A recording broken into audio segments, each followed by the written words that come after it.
হযরত হুযায়ফা ও হযরত আবু হুরায়রা রাদিয়াল্লাহু তাআলা আনহু বলেন, নবী সাল্লাল্লাহু আলাইহি ওয়াসাল্লাম ইরশাদ করিয়াছেন, কিয়ামতের দিন আমানত ও আত্মীয়তার সম্পর্ক বজায় রাখা এই দুইটি গুণকে একটি আকৃতি দান করিয়া ছাড়িয়া দেওয়া হইবে। এই উভয় বস্তু ফুলসিরাতের ডান ও বাম দিকে দাঁড়াইয়া যাইবে। তাহারা তাহাদের রক্ষণাকারীদের জন্য সুপারিশ ও যাহারা রক্ষাও করে নাই তাহাদের বিরুদ্ধে অভিযোগ করিবে। তোমাদের প্রথম দল ফুলসিরাতের উপর দিয়া বিজলির গতিতে দ্রুত পার হইয়া যাইবে। বর্ণনাকারী বলেন, আমি আরজ করিলাম, আমার মাতা পিতা আপনার উপর কুরবান হোক, বিজলির মতো দ্রুত পার হওয়ার কি অর্থ? নবীজি সাল্লাল্লাহু আলাইহি ওয়াসাল্লাম বলেন, তুমি কি বিজলি দেখো নাই?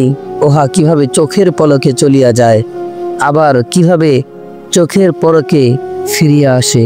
ওহার পরে অতিক্রমকারী বাতাসের গতিতে পার হইয়া যাইবে, অতঃপর দ্রুতগামী পাখিদের মতো, অতঃপর শক্তিশালী পুরুষের দৌড়ের গতিতে।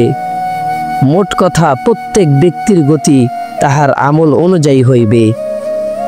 আর তোমাদের নবী সাল্লাল্লাহু আলাইহি ওয়াসাল্লাম ফুলসিরাতের উপর দাঁড়াইয়া বলিতে থাকিবেন, হে আমার রব, ইহাদেরকে নিরাপদ পার করিয়া দিন, নিরাপদে পার করিয়া দিন।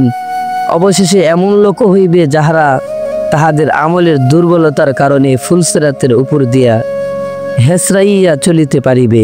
ফুলসিরাতের উভয় দিকে বক্র মাথা বিশিষ্ট লৌহ শলাকা ঝুলানো থাকিবে, যাহার সম্পর্কে হুকুম দেওয়া হইবে উহা তাহাকে ধরিয়া ফেলিবে। ওই সমস্ত লোহা শলাকার কারণে কাহারও শুধু আঁচড় লাগিবে, সে তো মুক্তি পাইয়া যাইবে, আবার কাহাকেও জাহান্নামে ফেলিয়া দেওয়া হইবে।